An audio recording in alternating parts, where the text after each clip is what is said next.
हाँ प्रिय विद्यार्थियों, आप देखिए ये हमारा कक्षा 10th क्लास 10th है साइंस NCERT लेसन 2 अम्ल क्षारक और लवण। ये बोर्ड परीक्षा में भी आपका आता है। पॉलीटेक्निक और अन्य प्रतियोगी परीक्षाओं के लिए बहुत मोस्ट इम्पोर्टेंट है। जो हम ये बताने जा रहे हैं वो pH मान क्या है। ये आपका है pH मान क्या है, pH का पूरा नाम क्या है, pH की खोज किसने की, pH का उपयोग कहाँ किया जाता है, रक्त, नींबू, शुद्ध जल आदि का pH कितना होता है, ये इसके बारे में हम आपको जानकारी दे रहे हैं। तो देखो pH क्या होता है। pH हमारा है, ये हमारा होता है power of hydrogen. P power means शक्ति ऑफ हाइड्रोजन। हाइड्रोजन देखा जाता है, हाइड्रोजन आयन, उसमें क्या है, उसकी शक्ति देखी जाती है पावर ऑफ हाइड्रोजन, या कहते हैं पोटेंशियल ऑफ हाइड्रोजन। हाइड्रोजन की कितनी उसमें पोटेंशियल है, कितनी मात्रा है, वो कहा जाता है। तो ये आपको ध्यान रखना है, पोटेंशियल ऑफ हाइड्रोजन या power of hydrogen. Hydrogen ion देखे जाते हैं केवल। और देखेंगे अर्थात विलयन में हाइड्रोजन आयन की शक्ति कितनी है, ये होता है इसका मतलब। और अब देखेंगे pH मापदंड क्या है। pH मापदंड के बारे में हम बताते हैं कि किसी घोल की अम्लीयता व क्षारीयता को व्यक्त करने के लिए एक मापदंड का उपयोग किया जाता है। इस मापदंड को pH मापदंड कहा जाता है। फिर नोट, pH शब्द की पोटेंज से उत्पत्ति हुई। इसकी खोज सोरेनसन थे वैज्ञानिक, उन्होंने सन 1909 में की थी। या आप इसको देखो, पॉलीटेक्निक में ये भी आ जाता है कि ये इसकी pH की खोज किस शब्द से हुई, पोटेंज। किसने की, सोरेनसन ने। सोरेनसन याद करोगे, उसने की 1909 में हुई। ये pH मापदंड होता है। अब pH स्केल आप देखेंगे क्या है। pH स्केल हमारा है, स्केल माने पैमाना होता है। 0, 1, 2, 3, 4, 5, 6, 7, 8, 9, 10, 11, 12, 13, 14 तक पैमाना होता है। ये बीच में आपका जो 7 दिखाई दे रहा है, अगर किसी की pH वैल्यू 7 है तो उदासीन है, न वो अम्ली है न क्षारी, बिल्कुल भी उदासीन है। ये pH वैल्यू 7 हो, और 7 से यदि pH वैल्यू बढ़ रही है, 7 पॉइंट इधर जा रही है, 1, 2, 3, 8 हो रही है, 9, 10 ये इधर को वैल्यू जा रही है, तो इसकी क्षारीयता बढ़ रही है। क्षार की मात्रा बढ़ती चली जा रही है, माने क्षारीयता बढ़ रही है, वो क्षार बहुत प्रबल क्षार होता चला जा रहा है, ये समझ लीजिए। और ये तीर क्या दर्शाता है इधर को, ये अम्लीता बढ़ती चली जा रही है। अगर pH वैल्यू हमारी 7 से कम है, ये 6.9, 6.8 और 6 है, 5 है, 4 है, ये हमारी pH वैल्यू यहाँ कम होती चली जा रही है, तो ये अम्लीयता उसकी बढ़ती जा रही है। अम्ल ज़्यादा बनता चला जा रहा है, वो ज़्यादा अम्ली होती चली जा रही है। इधर से चलेंगे तो प्रबल अम्ली होती चली जाएगी। ये तो 7 से लेफ्ट हैंड की तरफ चलोगे, इधर ये मान घटता हुआ मालूम पड़ रहा है, लेकिन इसकी अम्लीता बढ़ती है। और 7 से जब इधर चलते हैं, बढ़ते हैं ऊपर को, तो ये क्षारीयता बढ़ती जाती है। इधर 7 से इधर जाएंगे क्षार, और 7 से इधर जाएंगे तो अम्ल।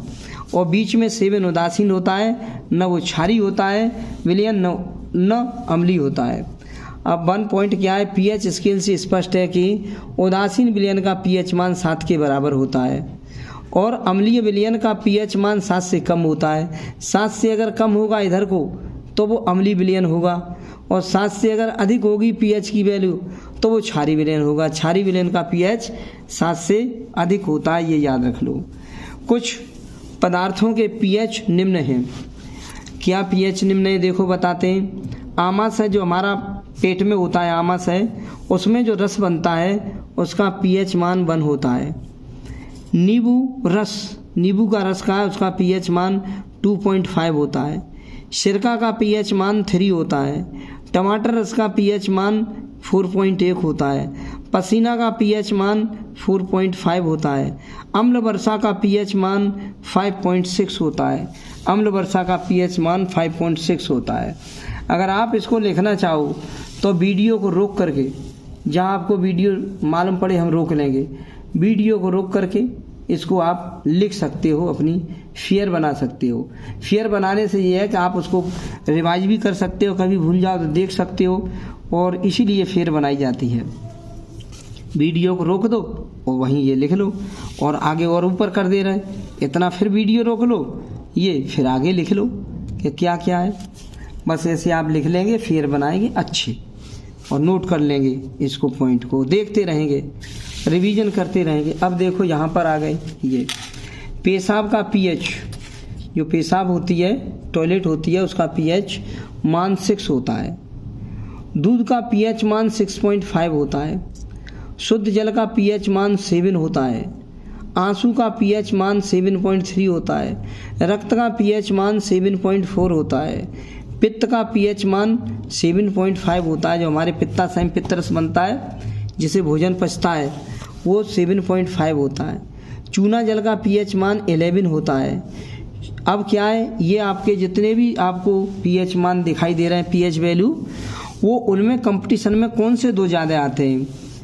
इनमें सबसे ज़्यादा शुद्ध जल और रक्त का pH मान पूछा जाता है कंपटीशन में, केवल दो लोगों का। शुद्ध जल का तो pH 7 होता है, और रक्त का हमारा pH 7.4, कभी कभी 7.8 दे दे, 6 दे दे, 5 दे दे, माने 7 पॉइंट कुछ दे सकता है, 7 से अधिक से लेकर के 7.8 तक भी दे सकता है, तो भी हम ये रक्त का pH मान सही मान लेंगे।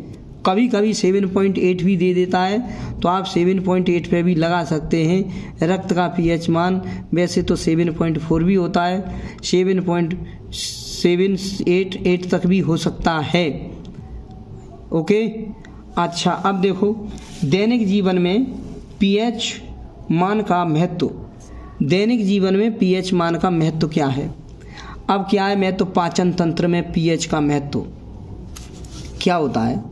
हमारे पेट में हाइड्रोक्लोरिक अम्ल बनता रहता है, जो हमारे भोजन को पचाने में सहायक होता है, और इसका pH लगभग 1 के बराबर होता है। जो पेट में हमारा हाइड्रोक्लोरिक अम्ल बनता है, वो हमारा उसका pH वैल्यू 1 होता है। इससे पेट पर कोई नुकसान नहीं पहुंचता, पेट में नुकसान नहीं होता है। लेकिन अम्ल की मात्रा बढ़ जाए, pH मान इससे और गिर जाए और कम हो जाए, तो अम्ल की मात्रा बढ़ जाएगी, तो अपच हो जाएगा। अपच होने पे आपके पेट में जलन हो जाए, पेट में दर्द हो, तो अपच होता है।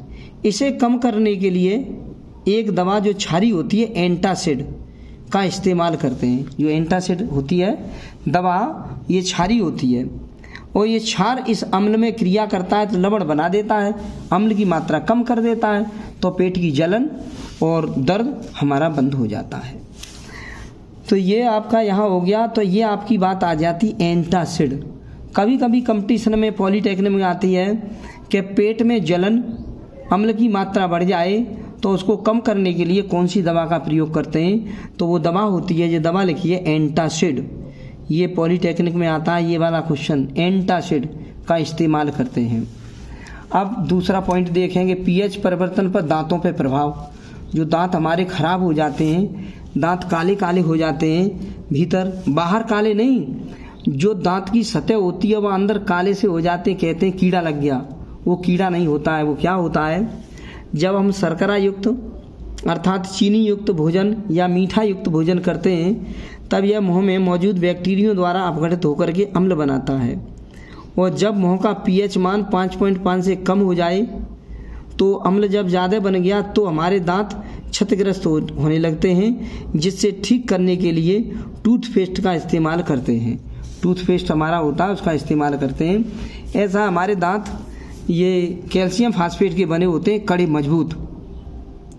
तो जब हम बिना कुल्ला किए हुए जब सो जाते हैं, या मुँह में हमारा मीठा वगैरह बना रहे, मिठाई है, चीनी है, कोई मीठी चीज़ है आपकी, तो वो खाली आपने कुल्ला नहीं किया तो हमारे मुंह में जो फंस जाता है ये भोजन वगैरह, मीठा वगैरह, तो वो हमारे मुंह में, दांतों में अंदर बैक्टीरिया होते हैं, वो बैक्टीरिया हमारे उससे क्रिया करते हैं जिससे हमारे मुंह में अम्ल बन जाता है। और अम्ल में मुंह की वैसे पीएच वैल्यू 5.5 होती है। भीतर जो मुंह में अम्ल होता है उसके पीएच मान 5.5 होता है। यदि उससे वो अम्ल बनते ही कम हो जाती है वैल्यू, तो हमारे दांत क्या होते हैं, वो ज़्यादा अम्ल होता है तो वो अम्ल हमारे दांतों, जो कठोर हमारा सॉल्यूशन है दांतों का कैल्शियम फास्फेट, उससे वो क्रिया करके दांतों को मुलायम कर देता है, यानी उसमें दांतों में बिल्कुल सड़न पैदा कर देता है। तो कहते हैं कि हमारे दांतों में कीड़ा लग गया, दर्द हो रहा है। तो उस क्षतिग्रस्त को रोकने के लिए और ठीक करने के लिए टूथपेस्ट का इस्तेमाल करते हैं, क्योंकि टूथपेस्ट में होता है हमारा नमक, और नमक हमारा अम्ल से क्रिया करेगा तो लवण बना देगा, तो हमारे मुंह की पीएच वैल्यू 5.5 के समथिंग कर देगा वो। तो 5.5 से नीचे नहीं इसकी वैल्यू गिरनी चाहिए। हमारे मुंह में जो अम्ल है अगर गिर जाती है तो हमारे अम्ल ज़्यादा बनने से वो अम्ल हमारे दांतों से क्रिया करता है और दांत हमारे कमज़ोर हो जाते हैं, जिससे हमारे दांत क्षतिग्रस्त हो जाते हैं, दांत काले भी अंदर हो जाते हैं, जिससे कहते हैं कीड़ा लग चुका है। तो उसको कम करने के लिए किसी टूथपेस्ट का प्रयोग करो जिसमें हमारा नमक होता है। कभी कभी प्रचार में आता है टीवी में, क्या टूथपेस्ट में नमक है? तो नमक क्या करता है, NaCl होता है, वो हमारे मुंह में अम्ल से क्रिया करके लवण बना देता है और अम्लता को कम कर देता है, जिससे हमारी मुंह की पीएच वैल्यू 5.5 हो जाती है। तो हमारे दांत बिल्कुल स्वस्थ रहते हैं। ओके, ये कीड़ा वगैरह कुछ नहीं लगता है, यही वैल्यू हो जाती है। इसलिए आप दांतों को शाम को ब्रश से करके सोया करें, दांत में फंसा हुआ भोज्य पदार्थ वगैरह निकाल दिया करें, तो हमारे दांत ओके बने रहेंगे। अब क्या है, थकान के समय शरीर की मांसपेशियों में अम्ल की उत्पत्ति होती है। तो क्या है कि जब हम ज़्यादा काम करते हैं उस समय हमारे शरीर में एक लैक्टिक अम्ल बनता है, लैक्टिक अम्ल। वो लैक्टिक अम्ल हमारे शरीर में की मांसपेशियों में दर्द करता है और कड़वापन ला देता है। इस अवस्था में मांसपेशियों में ऑक्सीजन कम हो जाती है और इसे ठीक करने के लिए हम थोड़ी देर आराम कर लेते हैं, जिससे जो हमारी सांस के द्वारा ऑक्सीजन जाती है वो हर जगह मांसपेशियों में पहुंच जाती है और लैक्टिक अम्ल से क्रिया करके वो वहाँ पे क्षार बना देती है, जिससे हमारा ये लैक्टिक अम्ल कम हो जाता है और मांसपेशियों में हमारा दर्द और उसका कड़ापन ख़त्म हो जाता है। ये बात तैयार रखो, ये वाली बात। ओके, अब देखो और क्या करते हैं, देखना। मिट्टी का पीएच, ये मिट्टी का पीएच क्या है? मिट्टी का पीएच 7 से के आसपास रहने पर पौधों में अच्छी वृद्धि होती है। मिट्टी जो हमारे खेतों में होती है उसका जब पीएच हमारा 7 के आसपास है, 7 से थोड़ा कम या 7 से थोड़ा ज़्यादा है, तो पौधों में अच्छी वृद्धि होती है। और मिट्टी के अधिक अम्लीय व क्षारीय होने पर पौधे की वृद्धि पर प्रभाव पड़ता है। मिट्टी के अत्यधिक अम्लीय होने पर कली चूना या खड़िया, जिसे कैल्शियम कार्बोनेट कहते हैं, डाल करके नियंत्रित किया जाता है।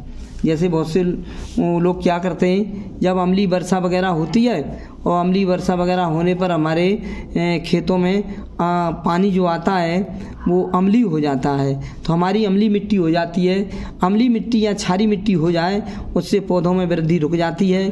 और मिट्टी को अत्यधिक अम्लीय होने पर हमारा कली चूना या कलई लोग डाल देते हैं, जिससे वो क्रिया करके लवण बना देता है और अम्ल को कम कर देता है। अम्ल हमारा पीएच वैल्यू 7 कर देता है, जिससे हमारी पौधों में वृद्धि अधिक हो सकती है। ओके, हाँ, अब देखते हैं अम्ल के प्रयोग से बर्तनों के धब्बे दूर करना।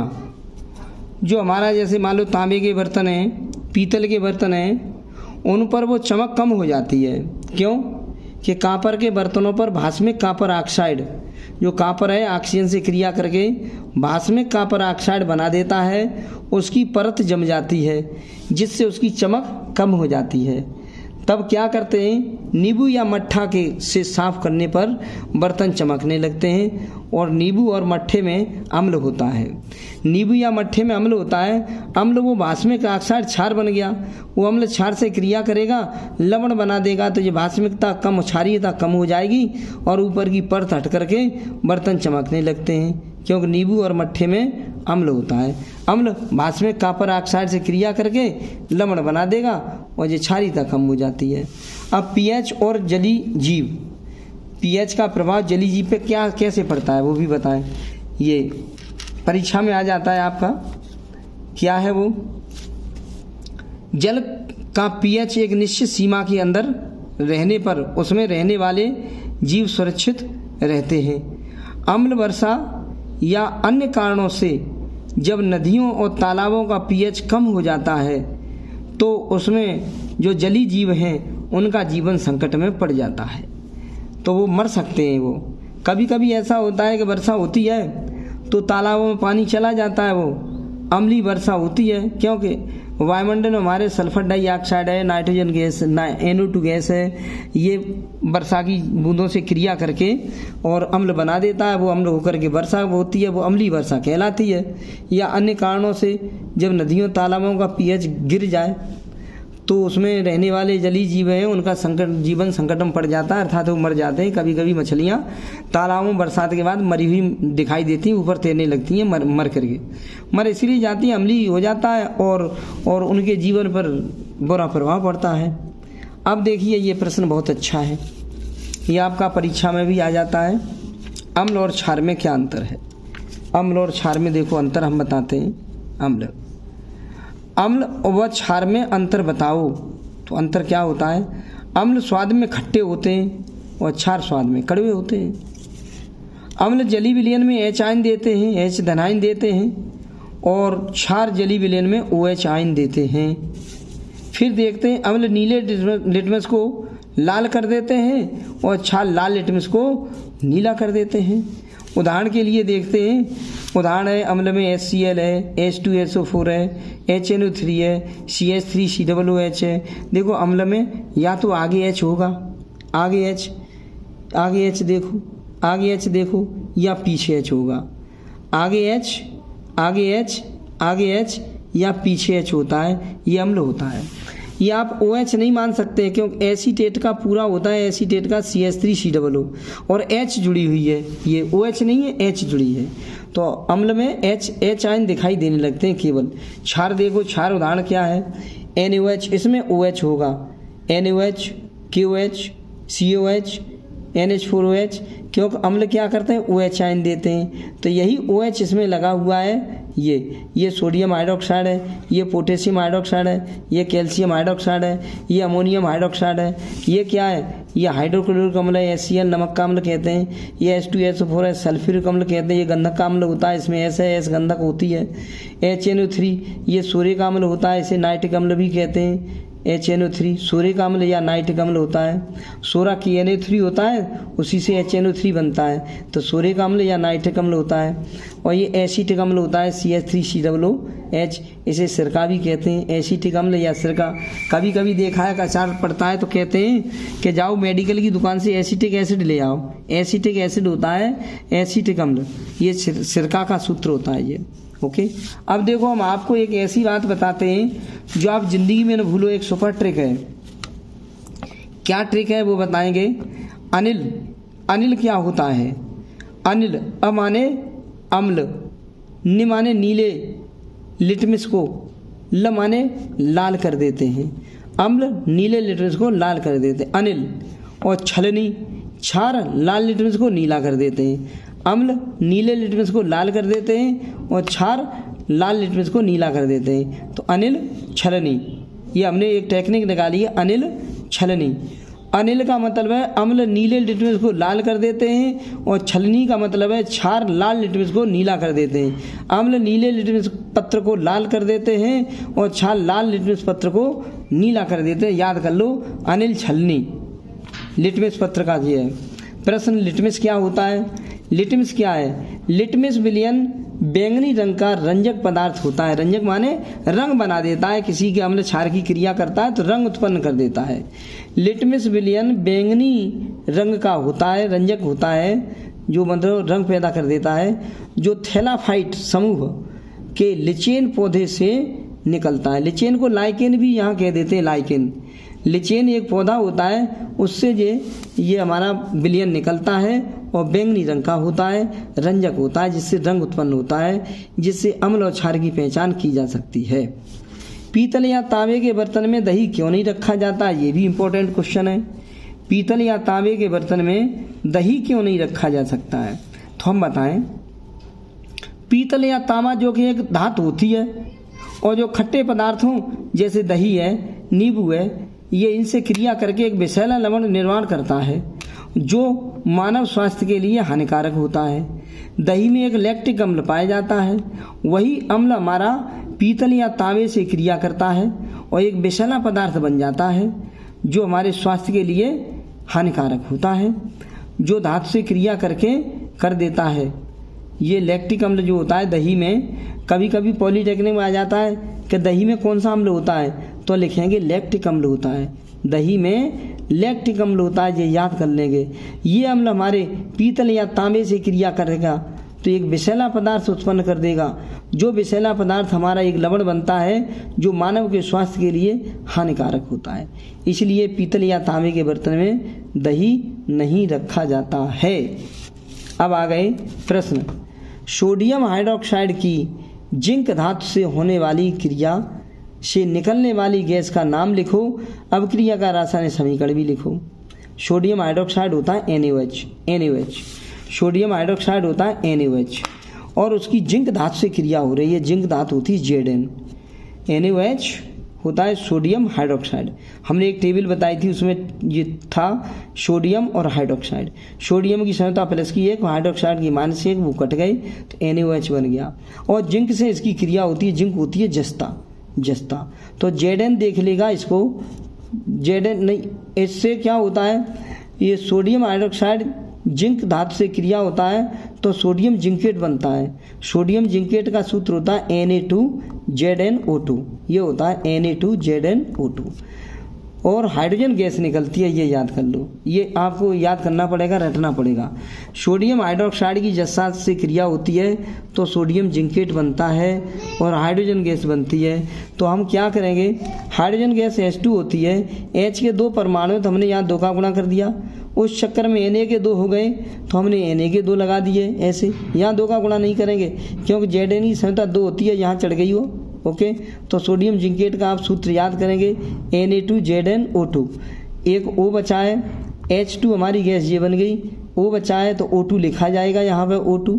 तो O के यहाँ 2 हो गए तो 2 ये रहे, Na के 2 हो गए तो हमारे Na के 2 ये हो गए, H के हमारे 2 हो गए तो H के हमारे 2 रहे, संतुलित हो गया। ये सोडियम जिंकेट हो गया Na2ZnO2। याद कर लो, Na2Zn और O2 ये याद कर लो।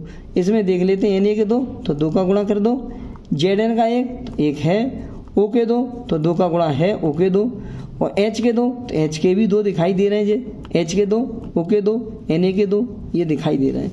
ऐसे हम इसका संतुलन कर लेते हैं। अब देखते हैं, यहाँ पे आ गए, ये देखो, ये क्या है, कक्षा 10 विज्ञान अध्याय 2 का और भी प्रश्न है, इसमें इंपॉर्टेंट प्रश्न है, ये आपके बोर्ड परीक्षा में भी आ जाता है। जिंक की सल्फ्यूरिक अम्ल से क्रिया करने पर कौन सी गैस बनती है, और रासायनिक समीकरण भी दीजिए तथा इस गैस की पहचान कैसे करोगे। ये हमारा क्वेश्चन बनता है, बहुत अच्छा प्रश्न है बोर्ड परीक्षा के लिए। फिर दोबारा समझो, जिंक की सल्फ्यूरिक अम्ल से क्रिया होती है तो कौन सी गैस बनती है, इसका रासायनिक समीकरण भी दीजिए तथा इस गैस की पहचान कैसे करोगे। पहचान भी कैसे करोगे वो भी हम बताते हैं कैसे होगी। जिंक की सल्फ्यूरिक अम्ल की क्रिया से जिंक की सल्फ्यूरिक अम्ल की क्रिया से हाइड्रोजन गैस बनती है। इसका रासायनिक समीकरण क्या है, जिंक होती है Zn सल्फ्यूरिक अम्ल होता है H2SO4 जिसे गंधक का अम्ल कहते हैं, क्योंकि SO4 की सांद्रता 2 होती है, या गई H की 1 होती है, उधर नहीं जाएगी। तो ये H2SO4 गंधक का अम्ल या सल्फ्यूरिक अम्ल होता है, इसे रट लो। जिंक होती है जस्ता, जस्ता की सल्फ्यूरिक अम्ल से क्रिया होती है तो Zn पकड़ लेगा SO4 को, क्योंकि Zn होता है भस्मी यानी क्षारीय, क्षारीय अम्ली को पकड़ता है हमेशा, क्षारीय कभी क्षारी को नहीं पकड़ता। ये क्षारी होता है, ये अम्ली होता है। इस पर ऋण की 2 संहिता होती है, इस पर धन की 1 संहिता होती है। तो एक यहाँ चढ़ती नहीं है SO4 की, 2 हमारी यहाँ चढ़ जाती है। तो हम क्या करते हैं, ये अम्ली है, ये भस्मी है, ये भस्मी है। Zn पे धन की 2 संहिता होती है, ये भी भस्मी, ये भी भस्मी। भस्मी कभी भस्मी से क्रिया नहीं करेगा, और जो पीछे लिखा होगा उससे ये क्रिया कर देगा, ZnSO4 बनेगा ये, और H2 गैस यहाँ आगे निकल जाएगी। ये बहुत अच्छा समीकरण, अच्छा प्रश्न है, ये बन गया। गैस की पहचान कैसे करोगे? गैस के पास जलती हुई मोमबत्ती लाते हैं तो फटफट की आवाज़ करती है, माने फटफटिया गाड़ी बन जाती है, ये फटफट की आवाज़ करती है, फटफट की आवाज़ होके जलती है। ये गैस की पहचान है। अब एक क्वेश्चन ये इम्पोर्टेंट बनता है, पॉप टेस्ट क्या है, या हाइड्रोजन गैस का परीक्षण कैसे करोगे?